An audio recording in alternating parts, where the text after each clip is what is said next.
Hola bonitis, yo soy Desiree y esto es Español Coloquial y Tal, el podcast donde te explico todo del español que de verdad se habla. Temporada 1, episodio 29. Frases de madres españolas. Este episodio se llama Frases de Madres Españolas, pero podría ser, creo yo, frases de madres casi universales, ¿eh? Porque yo no sé a qué escuela van las madres o a qué escuela fueron las madres de los 90 y los 80, porque las frases estas a mí me han dicho estudiantes que, que se dicen de otra manera, pero se dicen también. Pero bueno, yo te voy a enseñar 15 frases de madres españolas que tienen mucho arte, que lamentablemente, para bien o para mal, se siguen diciendo, que las escuelas de madres se ve que siguen abiertas y se siguen usando. Y te contextualizo un poquito, porque claro, yo estoy aquí hablando de frases de madres como si existiera solamente un tipo de madre y también como si solamente las madres las dijeran, ¿no? Entonces, las frases que te voy a explicar son frases de madres de los años 90 y 80 en España que, por desgracia, llevaban todo el peso de la familia, eran las encargadas de, pues, cocinar, organizar, cuidar a todas las personas de la casa, planificar lo que se iba a hacer, lo que se iba a comer, lo que hacía falta comprar. Todo el peso de las tareas domésticas recaía sobre ellas, ¿no? Y eso también es importante tenerlo en cuenta porque las frases que te voy a explicar son frases pues que esconden una queja, que esconden cansancio, que transmiten toda esa carga de tareas domésticas, ¿no? Ese trabajo invisible que hacían las mujeres en las familias y que por desgracia en algunas familias pues siguen haciendo únicamente las mujeres. Aunque gracias a Dios el mundo ha cambiado mucho, existen núcleos familiares muy diversos y las tareas domésticas ya no recaen únicamente en una persona, en muchos casos. Y yo quiero pensar que va a seguir siendo así, que va a evolucionar y que al final pues que las tareas domésticas se harán entre todas las personas de la casa. Y te estoy diciendo esto porque hay frases pues que son un poco violentas, diría yo, ¿no? Que esconden, pues eso, que esconden cansancio, pero que también salen de la rabia y del enfado. Entonces yo no estoy justificando que una madre utilice la violencia, pero sí creo que, pues, que hay una explicación detrás y es una explicación social. Me estoy enrollando yo mucho, porque creo que llevo ya 3 minutos de podcast y todavía no he empezado con las frases, madre mía. Bueno, vamos a empezar con las frases, ¿vale? Entonces, una de las cosas que yo más le pedí a mi madre cuando era pequeña era que me comprara cosas. Y estoy bastante segura de que muchas de las personas que estáis escuchando esto también lo hacíais. Y entonces, mi madre me contestaba de una manera que a mí ahora me parece poesía. En aquel momento, pues me enfadaba, ¿no? Pero ahora me parece poesía. Y la dicen tantas personas, no solamente madres, ¿eh? Es más típico de madres y padres, pero la dicen tantas personas. Entonces yo le decía a mi madre, mamá, ¿me puedes comprar esta muñeca? Mamá, ¿me puedes comprar un piano? Mamá, ¿me puedes comprar bla, bla, bla? Y entonces ella me decía, ¿tú qué te piensas? ¿Que yo soy el Banco España? ¿Tú qué te piensas? Que yo soy el Banco España. El Banco España, que no es un banco que exista, ¿no? Es como si se llamara el Banco España, porque normalmente no hay D, no es que yo soy el Banco de España, normalmente se pronuncia Banco España. Entonces es como si fuera el nombre del banco, ¿no? Claro, entonces, ¿qué te piensas? ¿Que soy el Banco de España? ¿Que tengo dinero infinito? Y que podemos comprar todo lo que la niña quiera y más. Y claro, cuando mi madre me decía que no me iba a comprar lo que yo quería con esta frase, yo me enfadaba. Y cuando yo me enfadaba, en esta situación que te acabo de comentar, o en cualquier otra, mi madre recuerdo que me decía, ¿te has enfadado? Pues mira, ya tienes 2 trabajos, enfadarte y desenfadarte. Que me parece fascinante todas estas respuestas, que al final son súper poéticas y súper creativas, pero que muchas madres las decían exactamente igual, no sé de dónde salen, es sabiduría popular, supongo. También cuando yo le pedía que me comprara cosas, por ejemplo, vamos a imaginar que yo le pedía un piano, que esto es verdad, que yo quería un piano. Entonces, si yo le pedía un piano, mi madre muchas veces podía responder de 2 maneras que te voy a compartir, que son como muy frecuentes, muy comunes. Yo le decía, mamá, cómprame un piano. Y ella, de manera irónica, me decía, sí, 2 te voy a comprar, 1 no. 2. O si yo le decía, mamá, ¿me compras este muñeco? 2 muñecos te voy a comprar. Sí, esa estrategia de el doble de cantidad. O esta estrategia que a mí me encanta, que se utiliza muchísimo y que yo he escuchado, es que se escucha muchísimo. Madres, padres, abuelos, todo el mundo la puede usar en muchos contextos, ¿no? Entonces, cuando, por ejemplo, el ejemplo de antes, ¿no? Cuando yo le pedía un piano a mi madre, ella, para decir que no me lo iba a comprar, podía decir ni piano ni piana. La palabra piana no existe, ¿no? Pero la estrategia consiste en cambiarle el género y decir el género contrario, ni piano masculino, ni piana en femenino. Por ejemplo, compañeros de clase yo recuerdo que querían una moto, ¿no? Pues sus padres, su madre le podría contestar, ni moto ni mota. Y esta estructura, esta estrategia, la escuché yo una vez yendo por la calle. Había como 2 personas en un bar y una se fue como enfadada, no sé qué había pasado, ¿eh? Y la persona que se quedó sentada le dijo adiós. Y la que se iba le contestó ni adiós ni adiosa. ¿Vale? O sea, aunque no termine en no, también se puede utilizar. Y esto es una estructura súper frecuente. La dicen también mucho cuando hay un pero. Por ejemplo, si yo le digo a mi madre, mamá, cómprame una muñeca, cómprame la muñeca esta. Y mi madre me dice, 2 muñecas te voy a comprar. Y entonces yo empiezo mi frase con pero, ¿no? Pero, y antes de que yo pueda continuar la frase, mi madre me interrumpe, ¿no? Y entonces el diálogo quedaría, mamá, cómprame esta muñeca. 2 muñecas te voy a comprar, pero ni pera. ¿Sí? Para no permitirme continuar mi argumento y decir que no. Muy exageradamente, ¿no? El no está claro.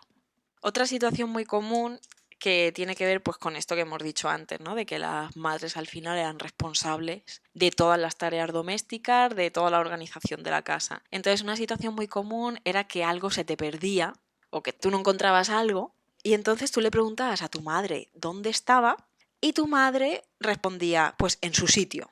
Está en su sitio, ¿no? Que a ti no te da ninguna información, pero bueno, en su sitio, en el sitio de siempre, donde siempre.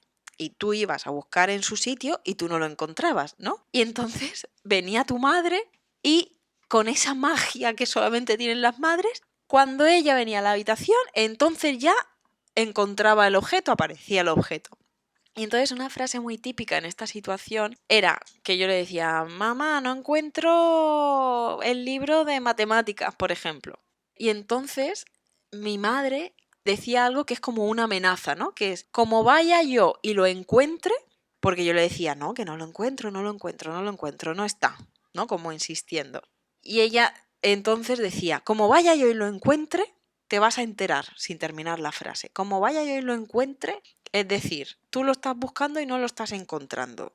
Y yo te estoy diciendo que sí que está, ¿no? Mi madre está diciendo que sí que está. Y entonces hay como una amenaza de, como vaya yo y lo encuentre, vas a saber tú lo que es bueno. Te vas a enterar. Y es que las amenazas estas eran una estrategia también muy común. Porque, por ejemplo, yo recuerdo que mi madre cuando estaba como muy saturada, muy agobiada por la situación, le sobrepasaba todo lo que estaba pasando, ¿no? Había muchas veces que amenazaba con irse. Y la frase que solía decir ella era el día menos pensado, o el día menos pensado, cojo la puerta y me largo, o cojo la puerta y me voy, que literalmente no coge la puerta, ¿no? Pero ese coger la puerta de coger el pomo de la puerta para abrirlo con ímpetu, ¿no? Con fuerza. Ese coger ahí funciona para darle énfasis. El día menos pensado, cojo la puerta y me largo, ¿no? O hago las maletas y me voy, hago las maletas y me largo. También esa amenaza de que tu madre se podía ir en cualquier momento y tú no saberlo. Luego había otro tipo de frases que si bien no eran amenazas, sí que eran como una forma de imponerse, ¿no? Yo siento también que mi madre, por ejemplo, a mi madre le costaba mucho que mi hermana y yo le hiciéramos caso, ¿no? Y entonces eso hacía que ella se sintiera muy frustrada.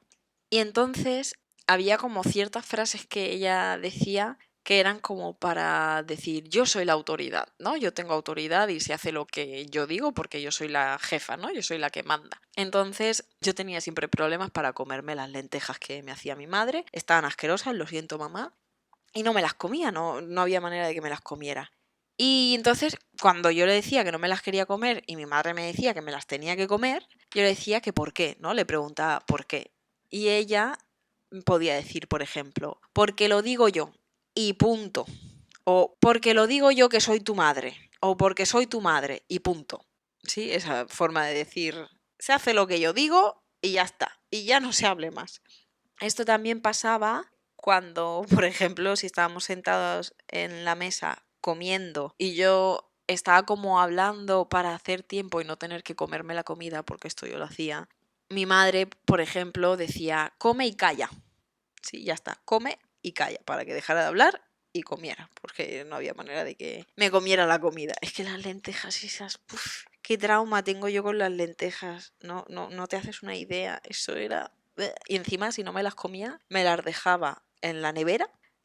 O sea, la hacía a mediodía. La dejaba en la nevera para cenar. Si no me la comía para cenar, al día siguiente lo tenía para desayunar. Si no me lo comía para desayunar, lo tenía para comer. Y hasta que no me las comía, no me dejaba ni salir de casa ni comer otra cosa.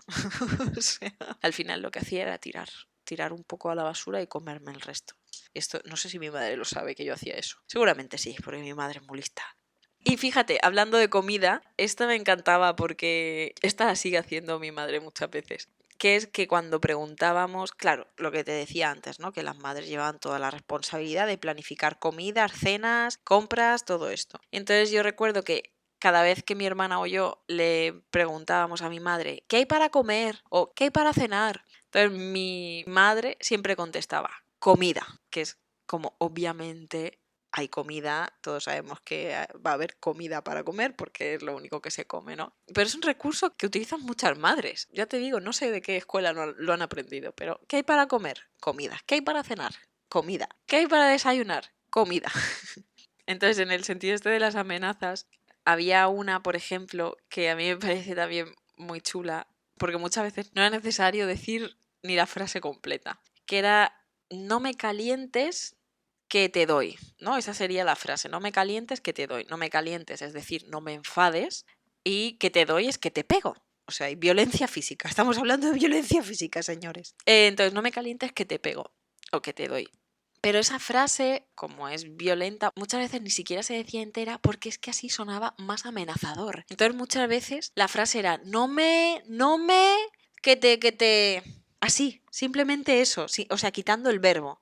Y ya tú entendías lo que iba a pasar. O sea, estaba clarísimo lo que iba a pasar si te decían eso, ¿no? No me...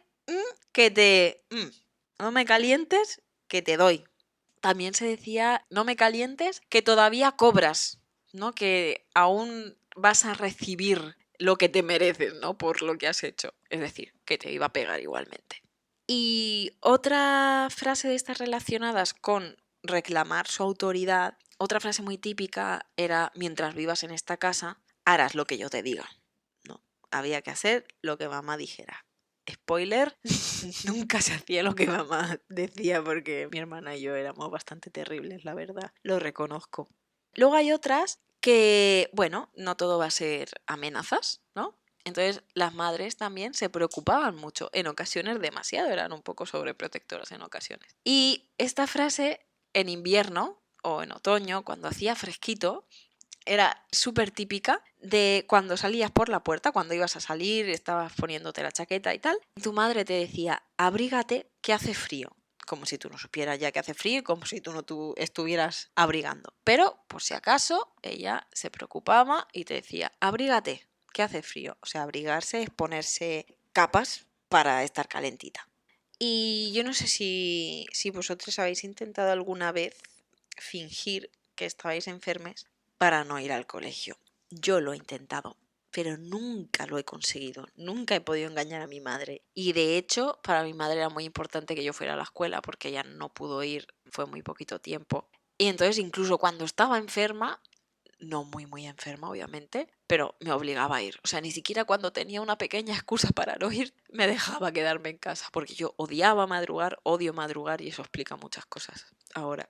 Y entonces, claro, muchas veces si yo decía que estaba mala, ay, estoy muy mala, no puedo ir al colegio, mi madre me decía, si estás mala para ir al cole, también estás mala para salir con los amigos, ¿no? Es decir, si tú dices que estás mala y no vas a la escuela, luego no vayas a decirme que quieres bajar al parque a jugar con tus amiguis. ¿sabes? Porque, claro, eso yo sí que lo hacía de, ay, me encuentro mal, y luego por la tarde de repente ya me encontraba súper bien y como ya tocaba bajar al parque, ya no había dolor, ya no había enfermedad ninguna. Y también en relación con los amigos, siempre como que había cierta comparación, ¿no? De, pues siempre yo decía, ay, pero es que a mi compañera tal le dejan hacer esto, a Menganito le dejan hacer esto otro. Y entonces mi madre podía decir, por ejemplo, bueno, a mí Menganito me da igual, a mí quien me importa eres tú, o una muy típica, súper típica, y me apuesto lo que quieras a que también lo dicen madres de otras culturas, es, ¿y si tus amigos se tiran por un puente, tú también lo haces? Y es que al final las madres, las pobres, llevaban mucha carga. Hacían muchas cosas. Yo de verdad que no sé cómo lo hacían. Un aplauso muy fuerte para todas las madres que han llevado la carga de toda una unidad familiar y que han sacado la familia adelante. Porque yo de verdad bastante me cuesta ya mantenerme viva a mí y a mi gata. Y entonces, como al final la función de mi madre y de muchas madres era un poco la de criada, ¿no?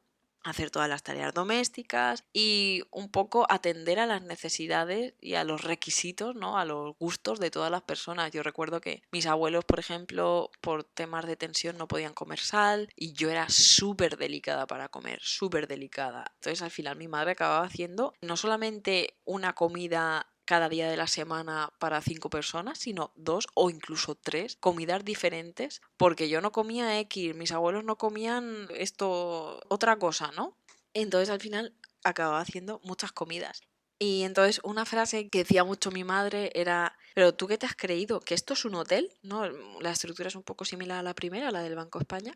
Pero ¿tú qué te has creído? ¿Que esto es un hotel? ¿No? Que aquí tienes todos los lujos y estamos aquí para servirte. Y la última, que es con la que quiero terminar, es esa frase de es la primera vez que me siento en todo el día. Que muchas veces era una exageración, pero en otras pues no lo era tanto, ¿no? Porque literalmente mi madre, yo recuerdo que se pasaba todo el día haciendo cosas. Todo el día ocupada, trabajando, cuidando a sus padres, cuidando a sus hijas, cocinando, limpiando. Chapo, mamá, porque yo no sé cómo lo hacías, amor. De verdad que tienes toda mi admiración. Y este episodio te lo quiero dedicar a ti, mamá. Mi madre se llama Lola. Porque, bueno, es el Día de la Madre este domingo y me parecía algo bonito que a las personas que me escucháis para aprender español coloquial seguro que os sirve para aprender todas estas frases que las podéis utilizar siempre que queráis, aunque no seáis madres o padres. Y a mi mami preciosa, que la quiero mucho, que me apoya muchísimo en este proyecto y en mi vida y que lo pasó muy mal la pobre, todo lo que tuvo que sufrir con la familia para sacar a la familia adelante. En fin. Y nada, bonitis, espero que te haya gustado mucho este episodio y si te ha gustado, pues dale mucho amor a mi podcast porque a mí me harás muy feliz. Y te recuerdo que hay un episodio nuevo los martes y los jueves y que puedes encontrar la transcripción totalmente gratuita si estás suscrite a mi newsletter o a través de la página web www.espanolcoloquial.com. Un besito. Cuídate mucho. Chao, chao.